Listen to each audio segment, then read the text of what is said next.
అదే RTV app వార్తల్ని క్షణాల్లో చదివే అవకాశం ఉంటుంది. ఒక న్యూస్ పేపర్, ఒక టెలివిజన్ ఛానల్ మీ చేతుల్లో ఎప్పుడూ ఉంటాయి. Hi hello, welcome to RTV health. నేను మీ దీప్తి.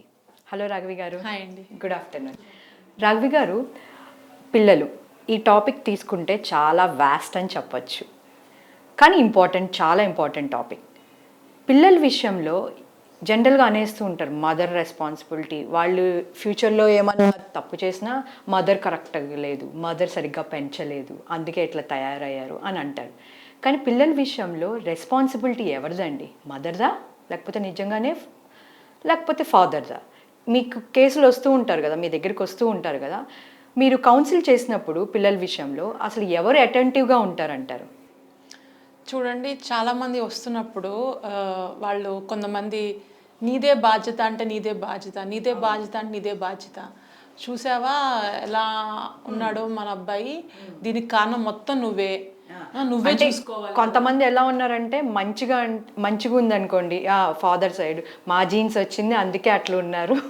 అదే ఆ పిల్లాడు కానీ ఆ పాప కానీ తప్పు చేస్తే కంప్లీట్లీ మదర్ మీద తోసేస్తారు. మదర్ సరిగ్గా లేదు, లేకపోతే మదర్ సరిగ్గా పెంచలేదు, అందుకే అట్లా ఉన్నారు అని. సో ఇది ఎంతవరకు కరెక్ట్ అంటారు? అదే ఇప్పుడు వచ్చినప్పుడు ఇలా ఉందా అండి మీ బాబులో పరిస్థితి అని అంటే, చూసావా ఏమంటున్నారో, నువ్వే సరిగ్గా గమనించుకోవట్లేదు, నువ్వు గమనించుకుంటే ఇంత దాకా వచ్చేదా, మనం ఇక్కడికి వచ్చి ఇలా మాట్లాడగలిగే వాళ్ళం కదా, నీ మీద నమ్మకం పెట్టుకుని నువ్వు చేసేది ఇదా అని చెప్పి ఇంకా ఫస్ట్ ఏమంటారో ఒక పెద్ద శ్లోకం చెప్పేస్తూ ఉంటారు వైఫ్ మీద.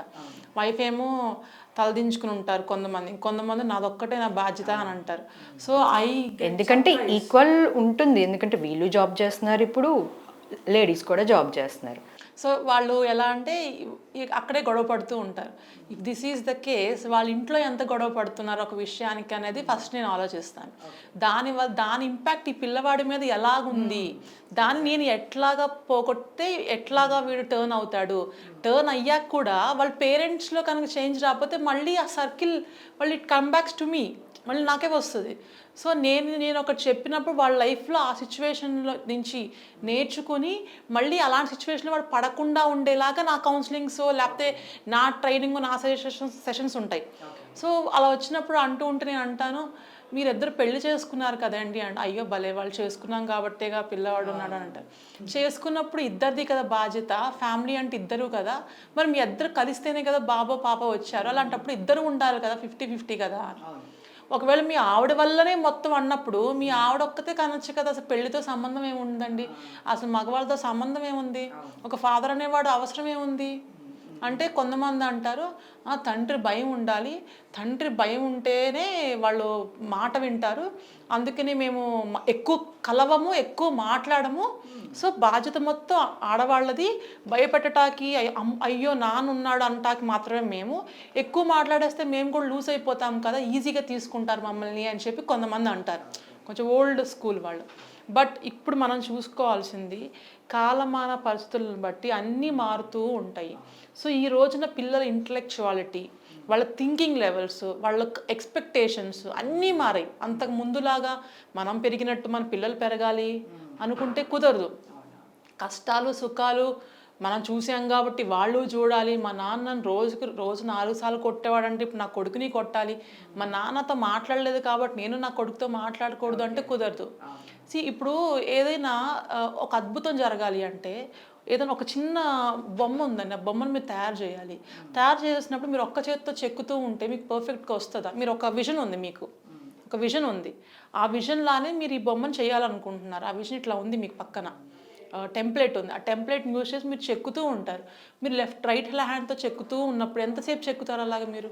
అలా చెక్కితే ఎంతసేపటికి మీరు అనుకున్నది వస్తుంది రిజల్ట్? అసలు వస్తుందా మీరు అనుకున్నట్టు? ఏ ముక్కో మూతో కన్నో ఏదో ఒకటి పాడవుతుంది. అలా కాకుండా 2 చేతులు సమానంగా పెట్టుకుని ఒకదానికి కోఆర్డినేట్ చేసుకుంటూ పట్టుకుని దాన్ని కనుక అందంగా చెక్కగలిగితే, పేషెన్స్గా, ఓర్పుగా, ప్రేమగా, బాధ్యతగా చెక్కగలిగితే ఆ రోజున ఆ బొమ్మ మీరు ఏదైతే అనుకుంటున్నారో అది మంచిగా అవుట్పుట్ బయటకు వస్తుంది. ఒక బొమ్మ విషయంలోనే అంత ఉన్నప్పుడు మరి ఎక్కడైనా చూసామండి ఒక చేతితో చెక్కరు కదా ఎవరు.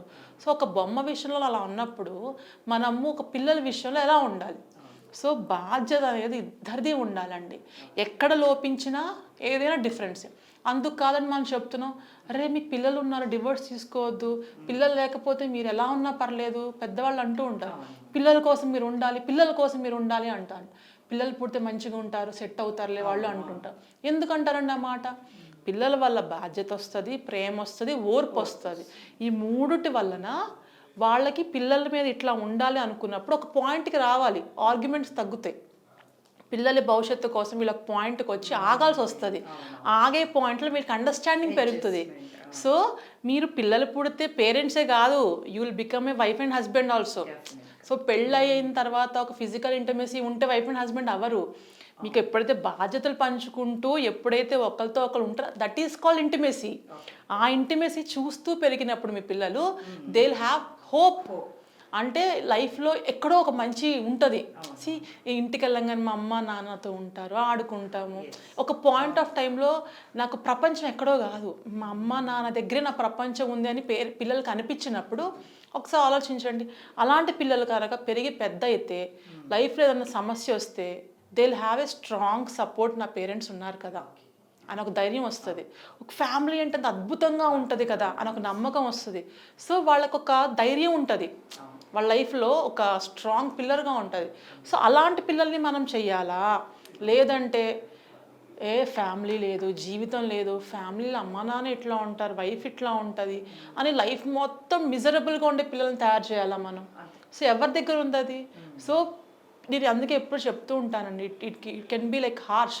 మీరు తల్లిదండ్రులుగా అవ్వగలననే నమ్మకం మీరు రెడీగా ఉన్నప్పుడు కాంప్రమైజ్ అని అనుకుంటూ, compromise is not a bad word. So ఒకళ్ళొకళ్ళు అడ్జస్ట్ అవుతూ, కాంప్రమైజ్ అవుతూ, అండర్స్టాండ్ చేసుకుంటూ ఉంటాము అని నమ్మకం ఉంటేనే పిల్లల్ని కనండి.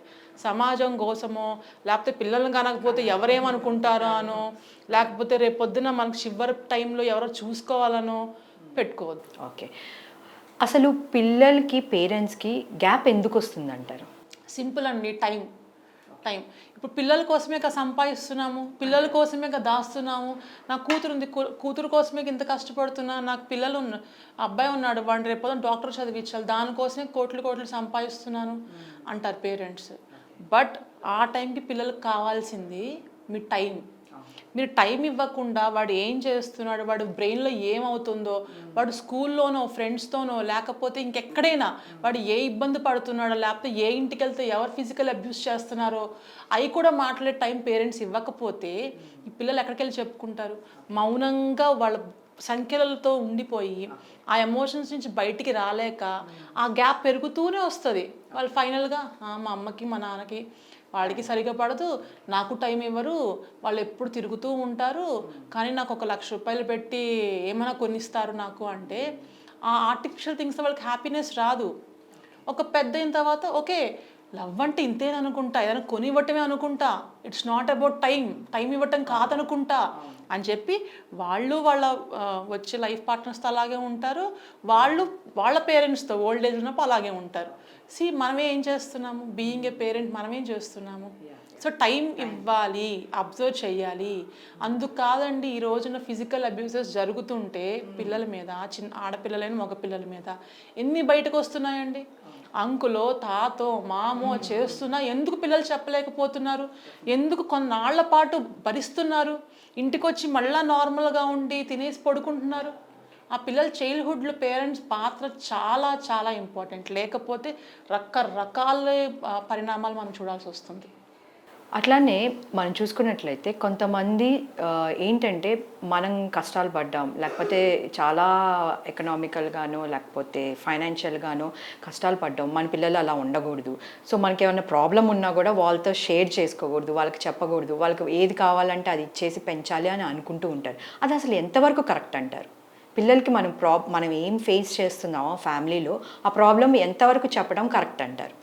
ఇప్పుడున్న టైంలో మనం కన్వే చేయాలి. కన్వే చేస్తూ ఎలా కన్వే చేస్తున్నాం అనేది చూసుకోవాలి. ఇప్పుడు నేను ఇన్ని ఇబ్బందులు పడ్డా, నేను అన్ని ఇబ్బందులు పడ్డాను రా, నీకు అన్ని కాళ్ళకి ఇస్తుంటే నీకు అర్థం కావట్లేదు, నీకు ఎన్ని కట్ చేస్తాను రా, నేను నీకు అసలు నువ్వు ఎందుకు రా ఉంటున్నావు, నేను ఎలా పడ్డాను తెలుసా, అందుకే ఇంత గొప్ప ఉన్నాయని రా, నువ్వు ఎలా అవుతావు తెలుసా, ఇలా అయితే నువ్వు నాశనం అయిపోతావురా, అలా కష్టపడ్డాను రా, ఇలా కష్టపడ్డాను రా అంటే వాడికి నీకు కష్టం కనిపించదు, పేరెంట్ కష్టం కనిపించదు, బాబోయ్ అంటారు. అది కాకుండా నాన్న ఇక్కడ దాకా వచ్చానంటే నేను ఇట్లా ఉన్నాను అంటే ఇంత చేసుకుంటూ వస్తే కానీ ఇక్కడ దాకా రాలా నేను. ఇలా చేశాను కాబట్టి ఈరోజు నీకు కాస్తో కూస్తో బెటర్గా చేయగలుగుతున్నా. నువ్వు ఇంతకంటే మంచిగా ఉండి రేపొద్దు నీ పిల్లల్ని చూసుకోవాలన్నా, నీకు గౌరవం రావాలన్నా, నీకు నాలెడ్జ్ రావాలన్నా నువ్వు నాకంటే కొంచెం బెటర్గా ఉండొచ్చు. సో నువ్వు ఇంకా బెటర్గా ఎలా ఉండాలో ఆలోచించుకో. సో నేను పడ్డవి నీకు పడకూడదు, బట్ నీకు తెలియాలి ఆ విషయాలన్నీ అని ఒక రెస్పాన్సిబుల్ వేలో చెప్తే ఆ పిల్లలకి ఎలా అర్థమవుద్దండి? సో పేరెంట్స్కి ముందు పేషెన్స్ తక్కువైపోయిందండి. ఎక్కువసేపు వాళ్ళ కెరియర్ మీద పెట్టే ఆలోచన, నాకు హైక్ రావాలా, నాకు లేకపోతే గ్రోత్ రావాలా, ప్రమోషన్ రావాలా, లేకపోతే నేను ఇంకేదో సంపాదించాలి, ఇంకో బిల్డింగ్ కట్టాలన్న ఆ ఆలోచన, పిల్లల్ని ఇంకేం చేయాలి, నేను పిల్లలతో ఇంకెలా టైం స్పెండ్ చేయాలి, వాళ్ళు ఎలా క్వాలిటీగా పెంచగలగాలి అని ఎంతమంది పేరెంట్స్ ఆలోచిస్తున్నారు? తెలియకపోతే ఎంతమంది బయటకు వచ్చి మా లాంటి వాళ్ళతో మాట్లాడుతున్నారు? So question mark.